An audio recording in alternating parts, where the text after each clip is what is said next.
it is not a manifesto for government, is it? It's a manifesto to try to maximise the Conservative vote at the general election and to minimise the possibilities of people getting annoyed and cross and more resignations and breakaways. Let's talk about the party itself. Anthony Seldon. Sir Anthony Seldon is the head of Epsom College. He's, of course, a historian and biographer of note. Welcome to you, Anthony. Hello, John. Anthony, what did you make? Did you watch the manifesto launch? And I wondered if you did, what you made of it.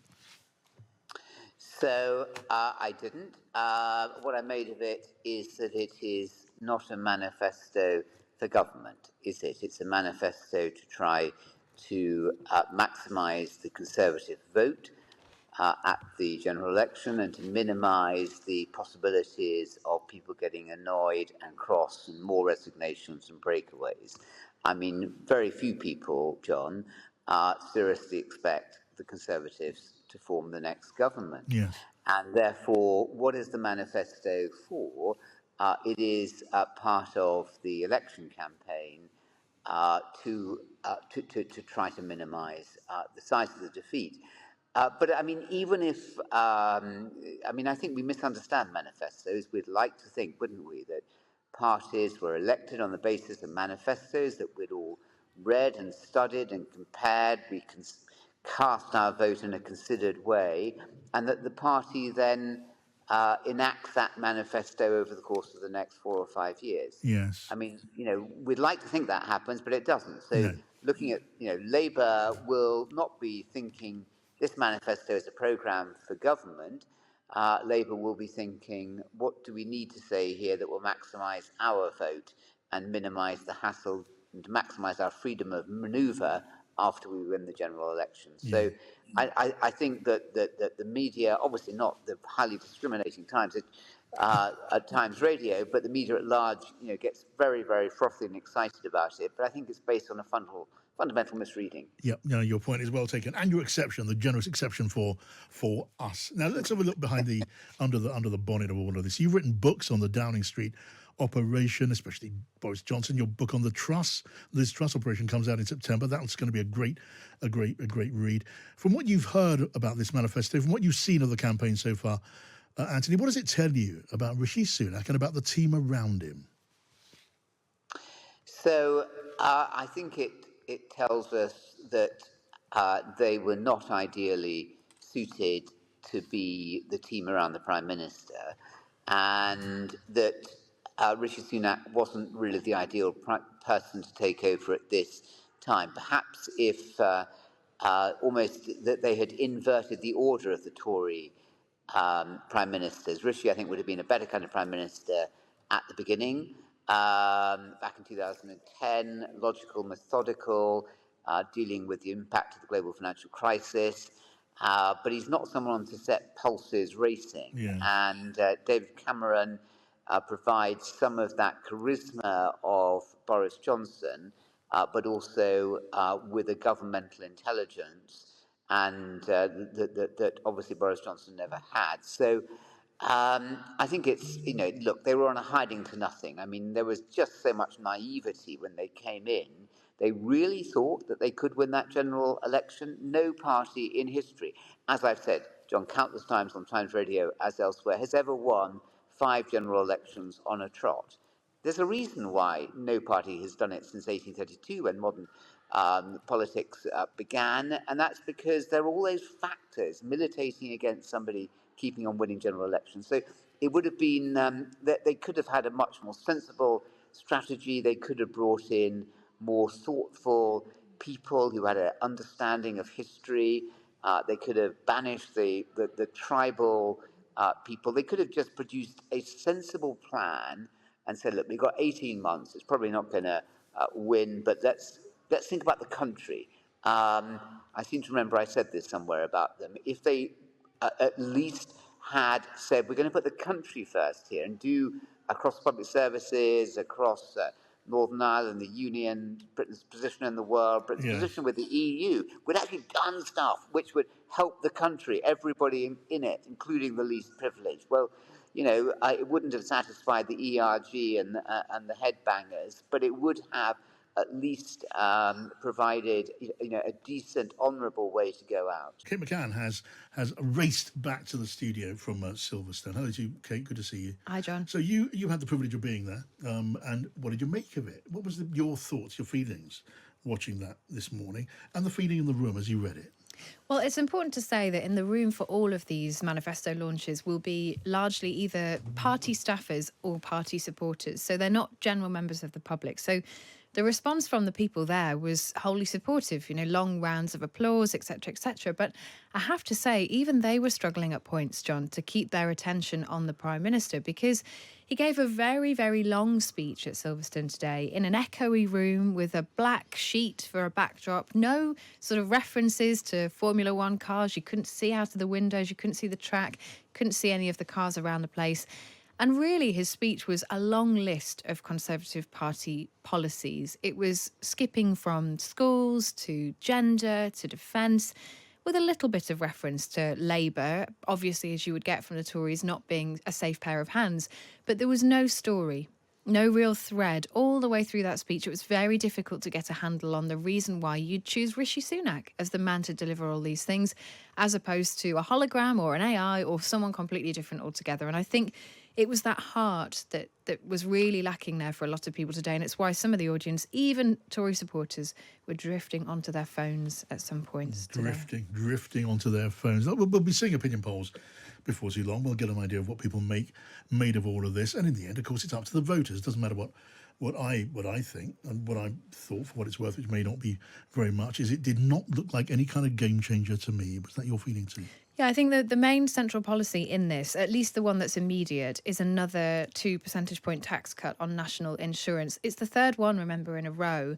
And it's worth me pointing out that even the Tories' own Chancellor, Jeremy Hunt, has warned that the previous 2 tax cuts of exactly the same amount had made no tangible difference in the polls for the Tories. He actually said a couple of weeks ago, well, they haven't worked so far, so we'd be a bit daft to think that a third one would work. Well, clearly not daft enough, because the party has chosen to put it centrally in the manifesto. Now, there are lots of other things in this manifesto too. There's national service. There are other kind of significant investments in areas like defence and security.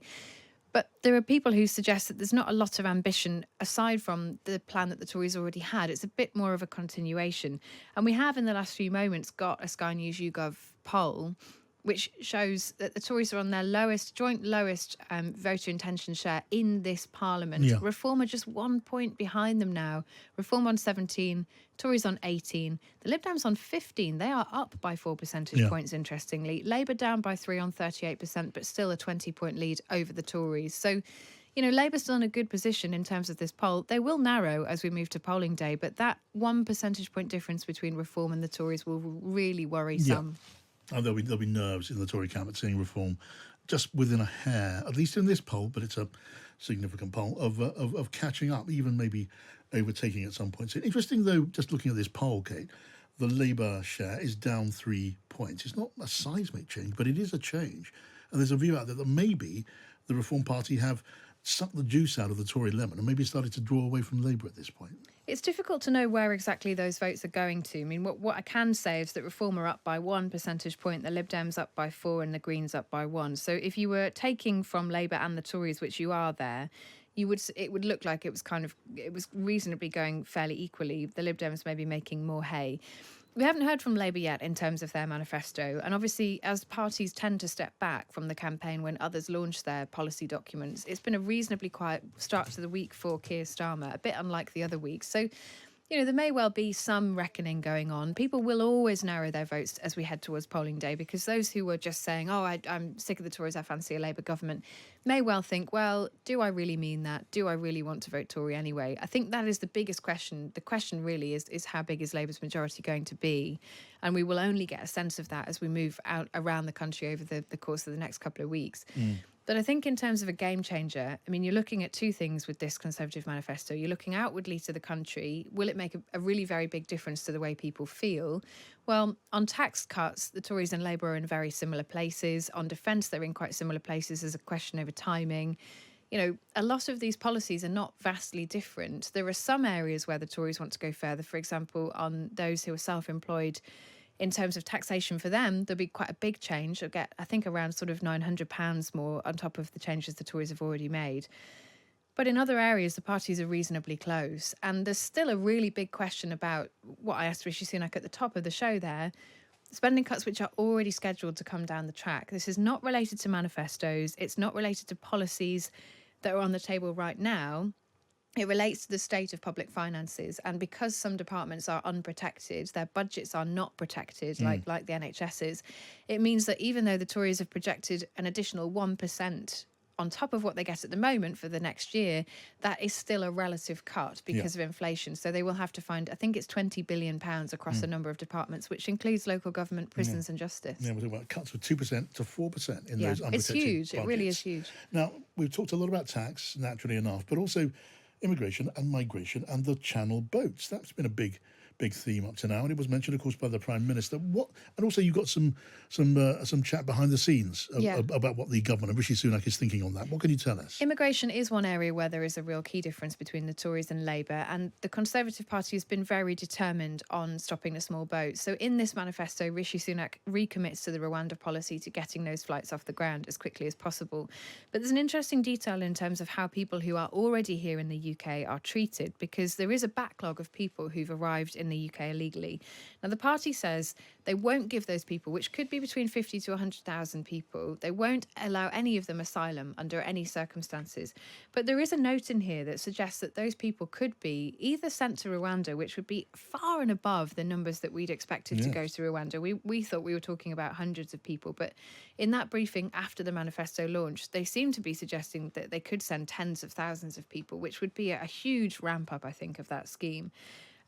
But there is also a question about if they don't go to Rwanda, will they be detained? And an advisor said, well, we would find detention capacity. Well, there's 80, 90,000 people in the prison system at the moment. Yes. We don't have enough space for everyone who needs to go to prison.